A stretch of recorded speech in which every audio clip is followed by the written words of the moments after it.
Kidnapped by Robert Louis Stevenson. Chapter 16. The Lad with the Silver Button. Across Morven.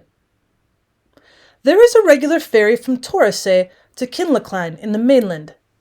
Both shores of the Sound are in the country of the strong clan of the MacLeans, and the people that passed the ferry with me were almost all of that clan.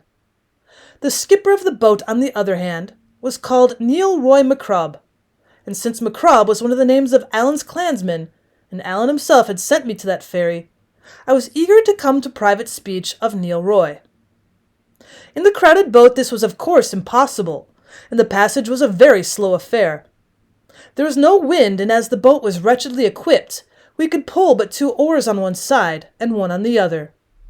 The men gave way, however, with good will, the passengers taking spells to help them, and the whole company giving the time in Gaelic boat songs. And what with the songs and the sea air, and the good nature and spirit of all concerned, and the bright weather, the passage was a pretty thing to have seen. But there was one melancholy part. In the mouth of Loch Elaine we found a great sea-going ship at anchor, and this I supposed at first to be one of the king's cruisers, which were kept along that coast both summer and winter to prevent communication with the French.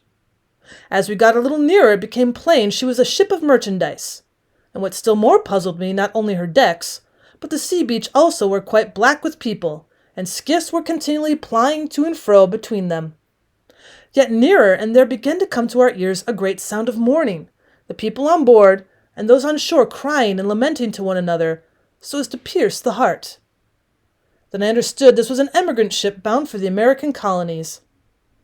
We put the ferry boat alongside, and the exiles leaned over the bulwarks, weeping and reaching out their hands to my fellow passengers, among whom they counted some near friends. How long this might have gone on I do not know, for they seemed to have no sense of time. But at last the captain of the ship, who seemed near beside himself, and no great wonder, in the midst of this crying and confusion, came to the side and begged us to depart. Thereupon Neil sheered off, and the chief singer in our boat struck into a melancholy air, which was presently taken up both by the emigrants and their friends upon the beach, so that it sounded from all sides like a lament for the dying. I saw the tears run down the cheeks of the men and women in the boat, even as they bent at the oars, and the circumstances and the music of the song, which is one called Lochaber no More, were highly affecting even to myself. At Kinlochline I got Neil Roy upon one side of the beach, and said I made sure he was one of Appin's men. "And what for no?" said he. "I am seeking somebody," said I, "and it comes to my mind that you will have news of him. Alan Breck Stewart is his name." And very foolishly, instead of showing him the button, I sought to pass a shilling in his hand. Well, at this he drew back. "I am very much affronted," he said. "This is not the way that one gentleman should have behaved to another at all. The man you ask for is in France." "But if he was in my sperance," says he, "and your belly full of shillings, I would not hurt a hair upon his body." I saw I had gone the wrong way to work, and without wasting time upon apologies, I showed him the button lying in the hollow of my palm. "Ah, well, well," said Neil, "and I think you might have begun with that end of the stick, whatever. But if you are the lad with the silver button, all is well, and I have the word to see that you come safe. But if you'll pardon me to speak plainly," says he, "there is a name that you should never take into your mouth, and that is the name of Alan Breck. And there is the thing that you would never do, and that is to offer your dirty money to a Highland gentleman." It was not very easy to apologize, for I could scarce tell him what was the truth, that I had never dreamed he would set up to be a gentleman until he told me so.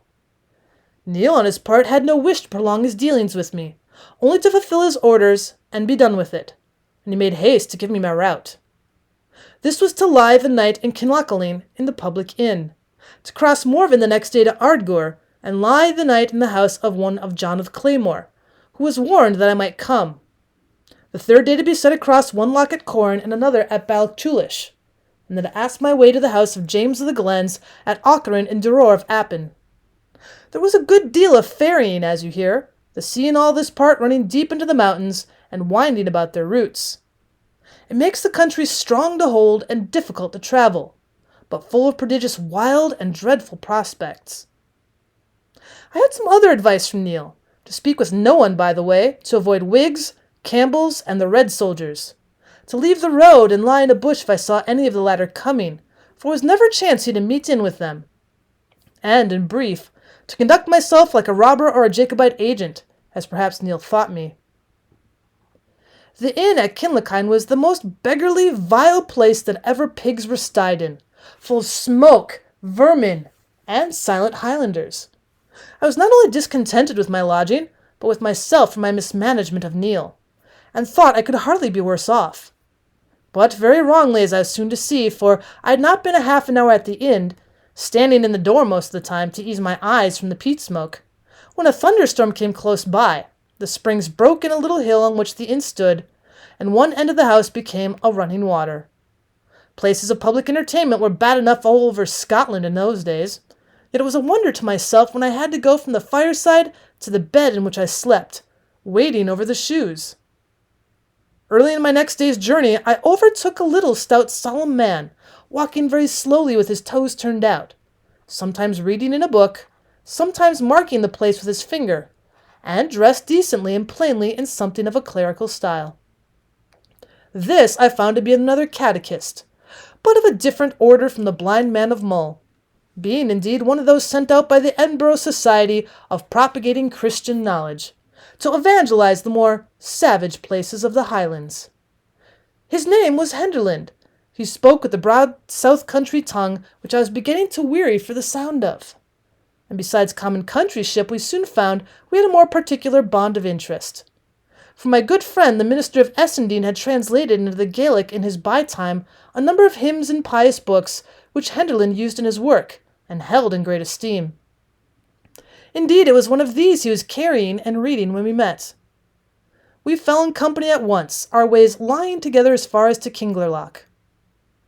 As we went, he stopped and spoke with all the wayfarers and workers that we met or passed, and though of course I could not tell what they discoursed about, yet I judged Mr. Henderland must be well liked in the countryside, for I observed many of them to bring out their mulls and share a pinch of snuff with him.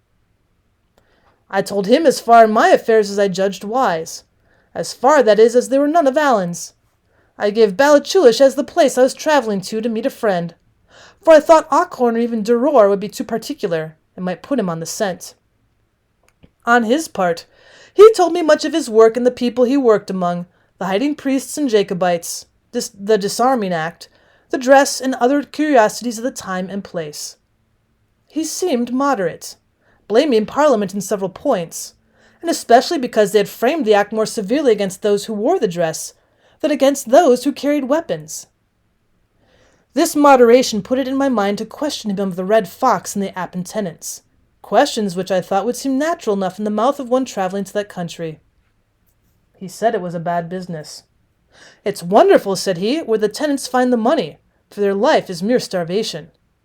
You don't carry such a thing as snuff, do you, Mr. Balfour?" "No. Well, I'm better wanting it." "But these tenants, as I was saying, are doubtless partly driven to it. James Stewart and Durroor, that's what they call him, James of the Glens, is a half-brother to Ardshiel, the captain of the clan, and he's a man much looked up to, and drives very hard. And then there's one they call Alan Breck." "Ah," I cried, "what of him?" "Oh, what of the wind that bloweth where it listeth," said Henderland. "He's here and away, here today and gone tomorrow, a fair heather cat. He might be glowering at the two of us out of yon wine bush, and I wouldn't wonder. You'll no carry such a thing as snuff, will you?" Well, I told him no, and that he had asked the same thing more than once. "Well, it's highly possible," said he, sighing, "but it seems strange you shouldn't carry it. However, as I was saying, this Alan Breck is a bold, desperate customer, and well kent to be James's right hand. His life is forfeit already. He would boggle at nothing, and maybe if a tenant body was to hang back, he would get a dirk in his wame." "You make a poor story of it all, Mr. Henderland," said I. "If it is all fear upon both sides, I care to hear no more of it." "Nah," said Mr. Henderland, "but there's love, too, and self-denial that should put the like of you and me to shame. There's something fine about it. No, perhaps Christian, but humanly fine. Even Alan Breck, by all that I hear, is a chield to be respected. There's many a lion sneckdraw sits close in kirk of our own part of the country, and stands well in the world's eye. And maybe it's a far worse man, Mr. Balfour, than yon misguided shedder of man's blood. Aye, aye, we might take a lesson by them. You'll perhaps think I've been too long in the Highlands, he added, smiling to me. I told him not at all, that I'd seen much to admire among the Highlanders, and if you came to that, Mr. Campbell himself was a Highlander. Aye, said he, that's true. It's a fine blood. And what is the king's agent about? I asked. Colin Campbell, says Henderland, putting his head in a bee's bike. Well, he's to turn the tenants out by force, I hear, said I. Yes, says he, but the business has gone back and forth, as folks say.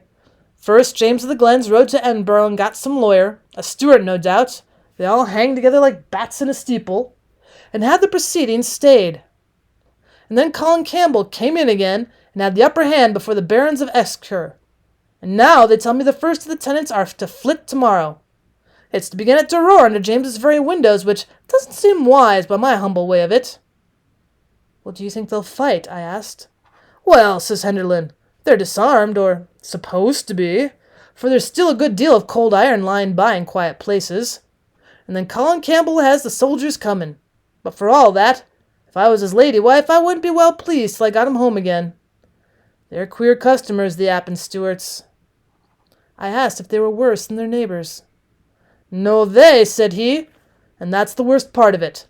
For if Colin Roy can get his business done in Appin, he has it all to begin again in the next country, which they call Memor, and which is one of the countries of the Camerons. He's king's factor upon both, and from both he has to drive out the tenants, and indeed, Mr. Balfour, to be open with you, it's my belief that if he escapes the one lot, he'll get his death by the other. So we continued talking and walking the great part of the day, until at last Mr. Henderland, after expressing his delight in my company, and satisfaction at meeting with a friend of Mr. Campbell's, whom, said he, I will make bold to call that sweet singer of our covenanted Zion, proposed that I should make a short stage, and lie the night in his house a little beyond Kingerloch.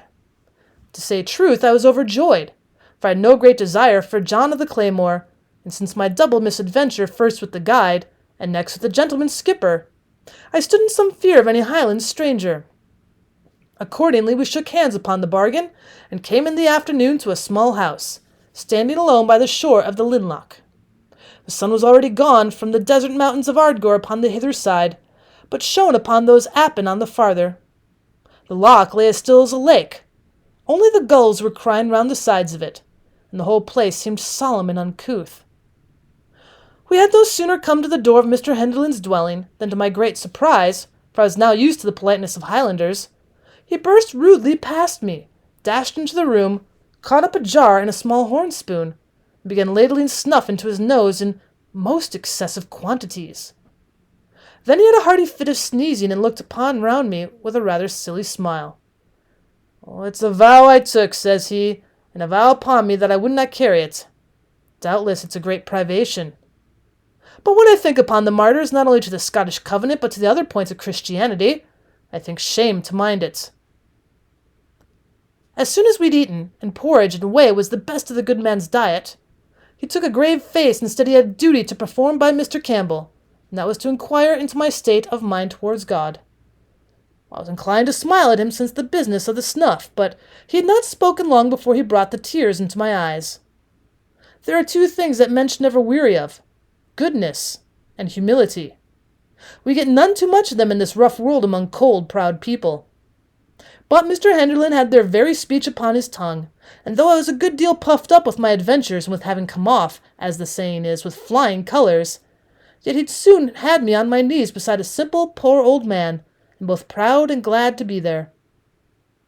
Before we went to bed, he offered me sixpence to help me on my way, out of a scanty store he kept in the turf wall of his house, at which excess of goodness I knew not what to do. But at last he was so earnest with me that I thought it the more mannerly part to let him have his way, and so left him poorer than myself.